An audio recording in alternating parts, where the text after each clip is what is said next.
This is from Pro Football Focus. Ranking the NFL divisions by strength heading into the 2023 season. No surprise. Number one is the AFC North, and that's one of the reasons that the Browns are going to have such a tough sledding.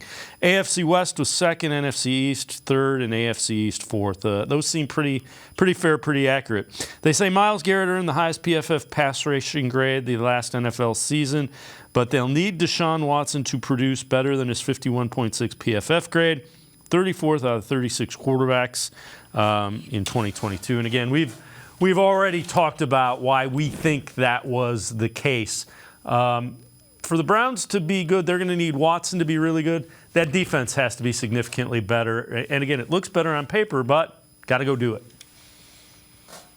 Absolutely. And the AFC North is by far, I think, the toughest division in the NFL. I think a lot of us agree on that. We're not just being homers in that regard. AFC West, obviously right up there. Makes a lot of sense given that there is a lot of talent at quarterback in that division. But, again, Deshaun Watson, that PFF grade, it is very bad. There's no doubt about that. But keep in mind also the amount of games the Browns lost last year based off their defense. Unfortunately, we bring up the Jets game a lot. That was a big one. And you could make the argument that really changed a lot of people's thoughts on the Browns after that game. But we saw it even week one against Carolina, the defensive lapses we were seeing.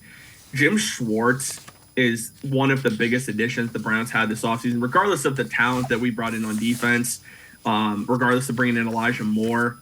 Bringing in Jim Schwartz is a huge addition because right now you have one of the most respected and proven NFL defensive coordinators. He's had top-level defenses that he's coached.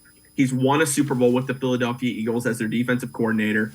If he turns around this defense and really turns them into what we believe we should see, again, you can look great on paper. You bring in Juan Thornhill, you bring in Dalvin Tomlinson, you bring in Okwankwo, Isaiah McGuire, you bring in some of these defensive additions, you expect this to turn around fairly quickly, and it should.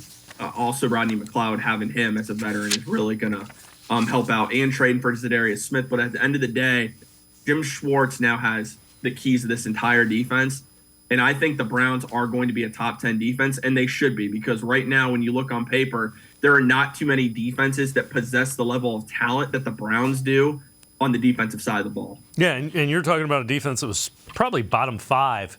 If it goes to top 10, that's a big swing in and of itself, and you add in the quarterback, and it would make it the same.